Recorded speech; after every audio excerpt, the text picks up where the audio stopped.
So I'll start by saying it's really important to decentralize decision making. And what I mean by that, I use a rule of thumb. You want to make these portfolio rationalization decisions at the layer in the organizational hierarchy that's where resource allocation decisions are made.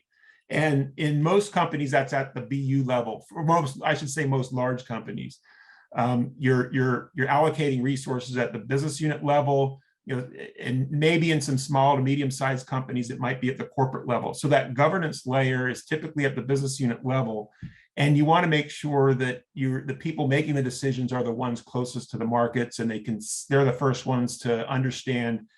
They're talking to your lead customers. They understand some of the buying behaviors and the different trends. They're the first people to see the signals that demand is slowing in certain segments of your business, or that when it might be picking up again.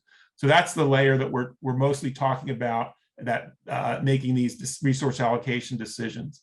Now, in some companies, you're sharing resources across business units. So you got, for example, many of the life sciences companies I work with, they have a centralized manufacturing or operations supply chain function that each business unit draws from.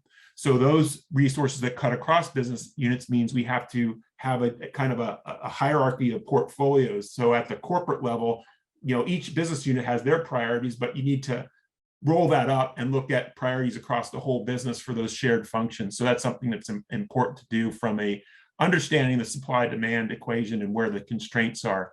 And again, smaller companies have a different that governance at a different layer. And some really large companies with business units the size of Fortune 500 companies might do this exercise more at the product line level.